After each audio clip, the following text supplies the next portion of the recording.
Hi Marcus, how's it going? Hi, Zara. It's going well. Thank you for coming. Really glad to have you on. Yeah, it's good to be here. I'm excited about your new project. Yes.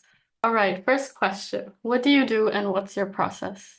Well, I'm a professor and I teach courses in architectural design.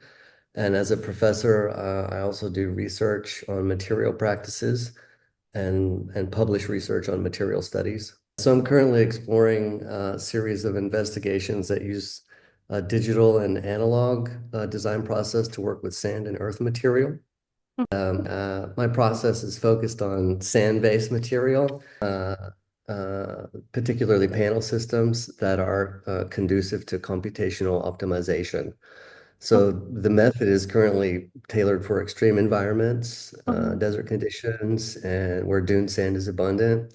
And mhm, in particular, it leverages the inherent self-organizational properties of mhm, materials like dune sand and employs kind of a multi-objective computational strategy mhm, that culminates in optimization of panelized architectural systems. So the same factors that allow it to self-organize also allow it to be optimized. So the mhm, approach is really emphasizing a self-organizational strategy and uses, factors like gravity mhm, and the angle of repose and these kinds of things. So mhm, those methods have been tested with physical experiments on natural dune sand piles, and those then become panelized systems that are optimized. mhm. So you've been working on this project for quite some time.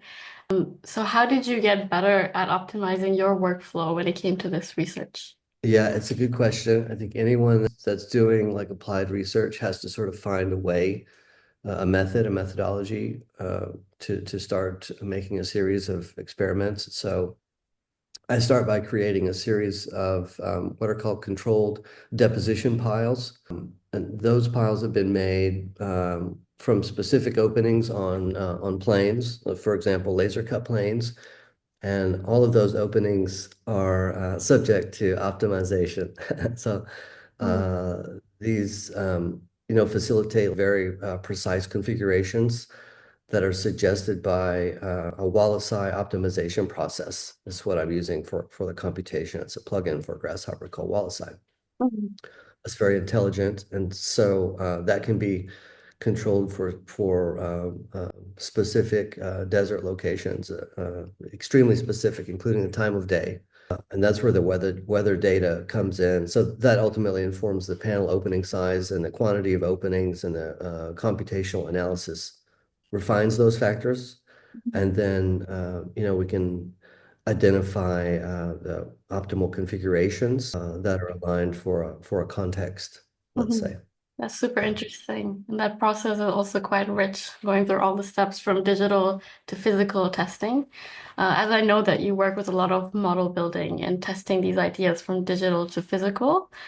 Out of all the materials, why sand? Well, so I'm a professor at the American University of Sharjah, and it's based in the UAE, and it's a material that's readily available, and it's all around where we are now.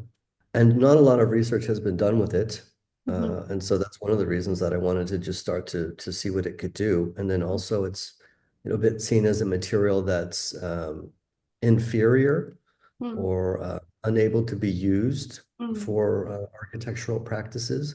And so because of that, I think it's really interesting to see what you could do with it as a form of Exactly. research. I agree. Like even in architecture school, when we're taught about all the different materials, sand never comes up. It does partially, but it's never like the main actor of the show. So I think it's super important and crucial that this kind of research is happening, and your research will lead to more questioning and more research. So yeah, that's super interesting. It's difficult to use it without a binder. You'll see it as much as mud and rammed earth and clay and these kinds of things in architectural precedents and throughout history, because it needs a specific binder to be worked with. And so to Yeah. be sustainable, that's a large challenge to overcome, is finding the binder.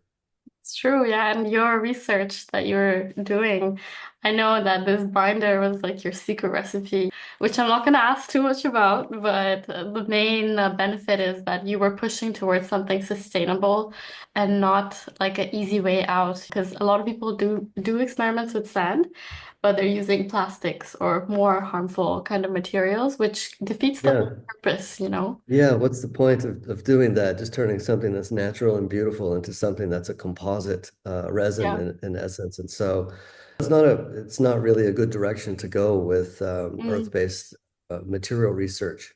yeah. So it And should be yeah. sustainable. And if not, you just kind of work with the limits of it and see where it goes and then work with something else. Yeah, exactly. And I remember with your research, because it was super interesting. I even read your paper about it. But you had mentioned once that the state of the binder, the way that it works, is that maybe in the future this could go back into the desert as it once was. So it returns to where it started from. Is that correct? Did It I is remember that correct. right? It's true. It's a landscape-based binder. And so it's something that can be used in lakes and ponds and rivers. Even pouring it into a fish aquarium or something like that is okay. Yeah. So it's healthy and it's really just meant to solidify. Yeah. The other part of this that's really interesting is the machine, which I know that you know a lot about the machine that sets up the analog process, which is Yeah. really what allows the different configurations and opening sizes and panels and things to be born in a Yeah. natural way, but in a controlled environment, let's say, Yeah. like a lab setting. And just by pouring the sand on top of surfaces that have been cut with specific openings creates a kind of, inherent aesthetic. So we don't value really what it looks like, what the system looks like, or the aesthetic quality of that. All of that really comes from what is performative only, you know. Exactly. Yeah. Yeah, and you're super focused on the performance, which I find super interesting and valuable compared to other research that I've seen with sand. Instead of making just beautiful tiles, you actually did some pressure testing with an engineer. Could you tell us more about that? Well, it's a series of bricks. And so the surface is optimized, but in that particular set of experiments, it was really just working with bricks to see how much weight that they could withstand.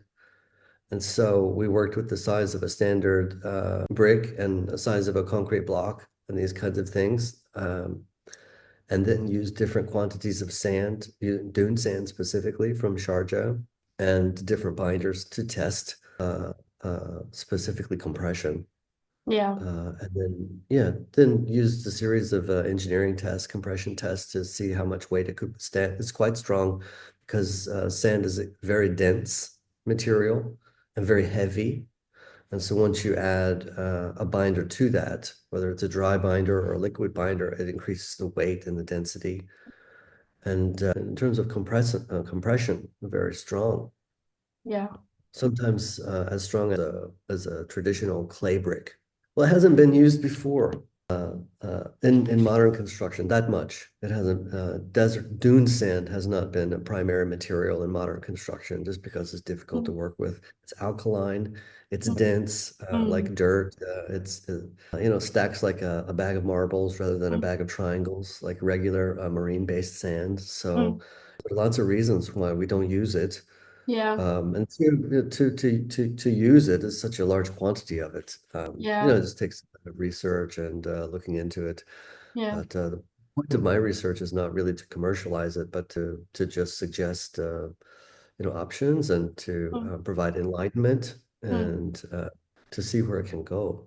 Exactly. That's all right. My next question is, what advice would you give to someone who's interested in studying architecture? This is a good question because part of my life is as a researcher, but I would say a larger part of my life is as a professor, teaching students and being in school. And I think it's a really good question. The difference between studying architecture in school and practicing architecture in the professional world can be substantial. And each of those environments focuses on different aspects of the discipline. So there are a number of points that you could go to. The first one for me would be like a focus on the conceptual versus the practical in work. So in school, architecture students are encouraged to explore bold conceptual ideas, let's say, and develop their own creative thinking. There's a strong emphasis in experimentation and theory and understanding precedent and also innovation, but often without the constraint of a budget or a code or a client expectation. So the studio environment promotes a risk-taking and the opportunity to explore a personal vision of what architecture could be. However, in practice, the professional world is driven by different factors, real world constraints, money. Architects need to balance the creativity with the practical concerns, things like budgets and deadlines and building codes and zoning laws and structural integrity. So in that world, the design decisions are influenced by the things, feasibility and client expectations and regulations and things. So that's the first thing, just to focus on the conceptual compared to the practical. Another one would be collaboration, because in practice, architecture is a highly collaborative environment. Architects work really closely. I think good architects anyway, work really closely with engineers and contractors and different consultants, structural, mechanical, electrical people, and do need to be able to communicate effectively and to be a part of a larger team. It's essential in practice. Whereas in school, a lot of the work is individual, which is okay, but students are responsible for developing, ideas, and they're guided by critiques and feedback from professors constantly. So it's different. And then, so like a focus on the conceptual versus the practical, and then collaboration is big. And then another one I would say is like accountability and responsibility. In schools, the students have a freedom to explore like creative ideas without the pressure of a consequence. And, this at stake are academic grades and feedback rather than financial loss or safety Mm. concerns. So in practice, like a professional architect, are legally responsible for the buildings that they design. So a mistake in practice can have serious repercussions for people. Architecture is ultimately about people Mm. and the people that inhabit them, but also the people in the city, because architecture is a part of the city. So I think that those accountability requires a careful attention to detail and very thorough documentation of Mm. the project, these kinds of things. So that leads into other things like learning and development and technical and practical knowledge and those kinds of things. Yeah, Yeah. it's a good answer. Very well thought out. And for people who don't know, Marcus was my professor in university for many years. I took many classes, many studios. Yeah, I completely resonate with everything that you just said because I'm practicing right now.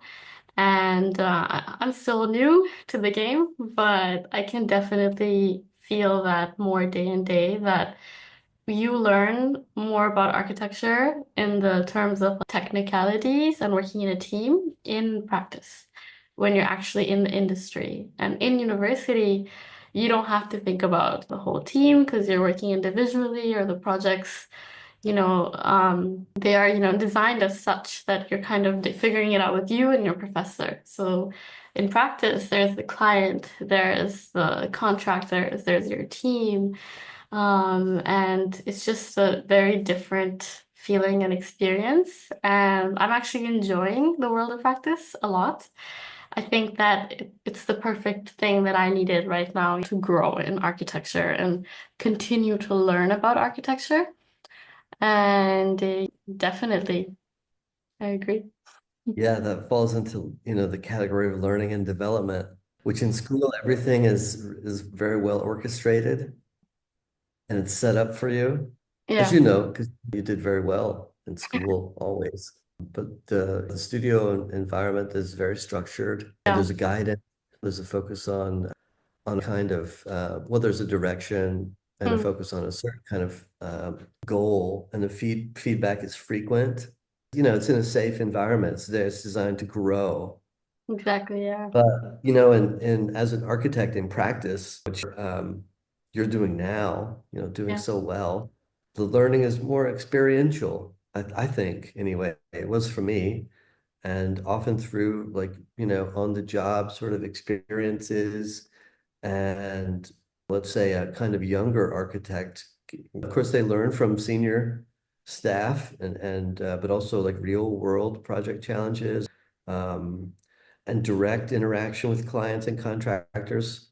So there's often less, I would say, formal mentorship, but the growth comes from like facing the reality of Yeah, architecture on a exactly. day to day. So, have to one of the great things about I think training as an architect and as an architecture student is that you learn how to do so many different things. And that's one of the things that helps learning and development. A skill set that really by default needs to be diversified. Mm, For example, I think you need to have the ability to understand technical assemblies, for example, but also larger, highly conceptual design ideas. How do you take something like a fishing net, the idea of a fishing net, and convert that into, an ultra thin structural diagrid or something? There's kind of a large path. There's a certain path, let's say, to yeah. travel to get from Mm. point A to point B, which is what makes it interesting. That's what makes it interesting. That's what makes it Uh, architecture. We have these yeah. skills to take something abstract and real, make it happen. All right. Thank you so much for your time. Looking forward to talking to you again soon in the future. And yeah, all the best. Great, Sarah. Thanks for having me. I love your new project and wish you all the best with it. Thank you so much. All right. Bye bye. Bye bye.